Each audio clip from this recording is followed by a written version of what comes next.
યુવા ધારાસભ્ય કૌશિક વેકરિયાને પણ ભૂપેન્દ્ર પટેલ સરકારમાં મંત્રી પદ મળ્યું। ત્યારે આજે કૌશિક વેકરિયાએ રાજ્યકક્ષાના મંત્રી તરીકે ચાર્જ સંભાળ્યો। આ સમયે તેમણે TV9 સાથે ખાસ વાતચીત કરી।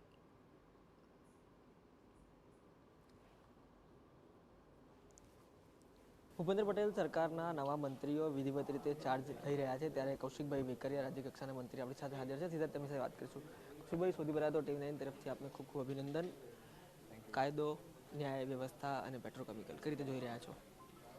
ખાસ કરીને રાષ્ટ્રીય ભાજપ અને પ્રદેશ ભાજપ અને અમારા શિસ્ત નેતૃત્વનો હૃદયથી આભાર માનું છું કે જે રીતની જવાબદારી અમને સોંપવામાં આવી છે, જવાબદારી સારી રીતે નિભાવવા માટેના અમારા કાયમિક માટેના પ્રયત્નો રહેશે।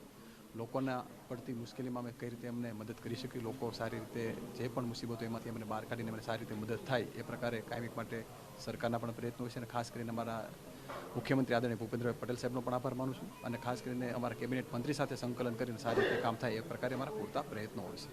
ભાઈ, માણસ કંટાળેલો હોય, પરેશાન હોય ત્યારે કોર્ટના શરણે ચડે છે।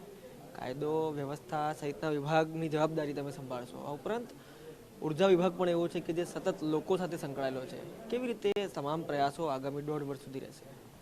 અમારા કેબિનેટ મંત્રી સાથે રહી અને સમગ્ર ગુજરાતની અંદર લોકોને કંઈ મુસીબત ઊભી ના થાય એ પ્રકારે એક રોડમેપ આદરણીય કેબિનેટ મંત્રી સાથે બેસી અને તૈયાર કરવામાં આવશે।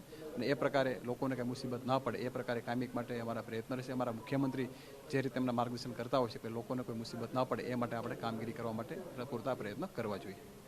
ધન્યવાદ। તો હતા કૌશિક વેકરિયા, જેઓ સ્પષ્ટપણે માની રહ્યા છે લોકો સાથે સીધો સંકળાયેલો સબ્જેક્ટ જેમાં તેમને જવાબદારી મળી છે, મુખ્યમંત્રી સાથે મળીને તેઓ સતત તેમાં કામગીરી કરતા રહેશે।